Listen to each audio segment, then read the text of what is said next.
As many as 500,000 people have fled a renewed outbreak of fighting on the border of Thailand and Cambodia. More than a dozen people have been killed since fresh clashes broke out on Monday, derailing a US-brokered peace agreement that was signed back in October.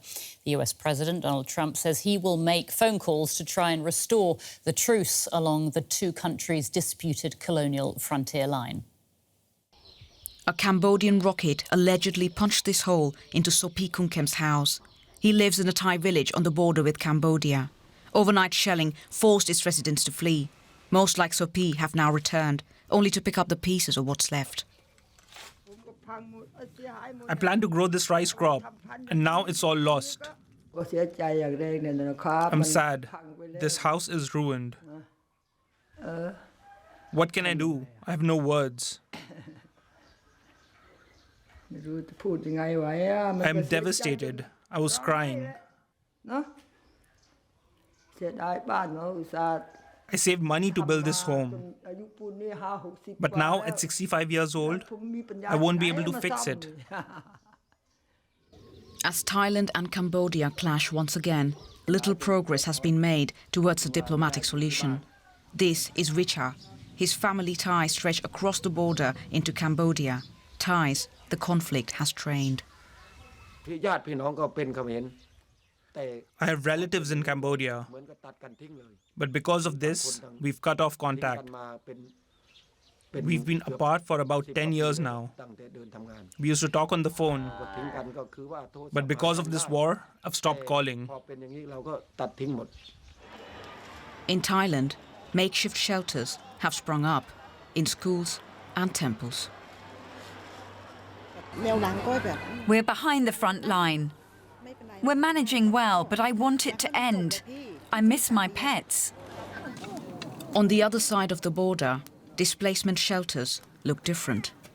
This camp in Cambodia holds around 10,000 people, in a country that is much poorer than Thailand.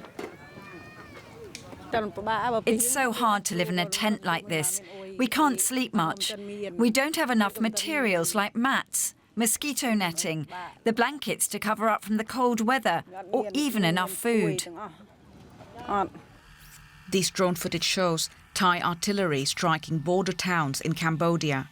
Thailand maintains there is no room for negotiations, insisting Bangkok did not initiate the clashes.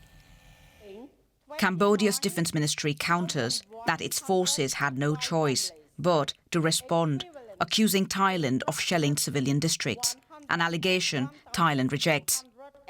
This border dispute dates back more than a century, resurfacing in cycles of ceasefires and fresh attacks.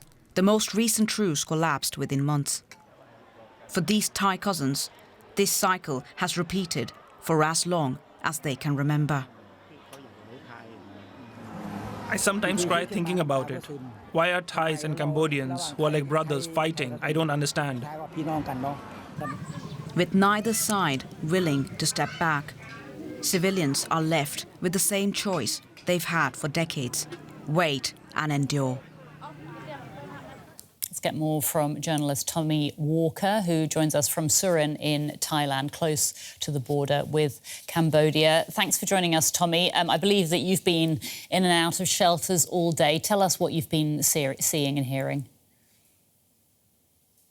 Yes, I have. This is the third makeshift evacuation centre I've visited today.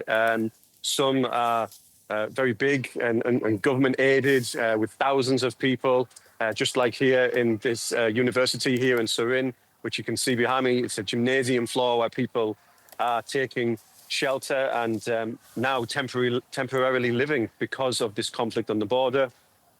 Some evacuation centres are a little bit more private, but essentially it's all for one reason, is that these people cannot live where their homes are. They cannot live on the border because of the violent fighting that we've seen in the last 4 days. People are telling me that they really want to go home, that it's ruining them financially. And some people are getting emotional, really, because they've experienced this too many times, whether it was in July or in the recent decades, because this conflict has flared up in the past. That's right. I mean, some of these people were already displaced last summer, weren't they, when there was fighting? So what are they telling you? Yes, I mean, they are, obviously uncertain about what happens next. One person spoke to me today. She'd got really emotional when I was speaking to her because she said she's grew up in these uncertain times on the border. Most people who live on the Thai-Cambodian border are always, suspicious about any potential conflict, whether it's small arms fire, whether it's skirmishes, or whether it's heavy arms fire like we've seen in recent days and in July.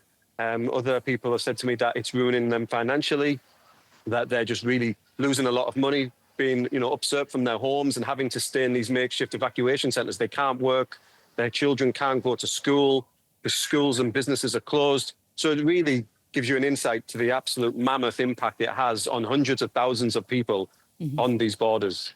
Cambodia is calling for urgent talks. Tell us how Thailand is responding.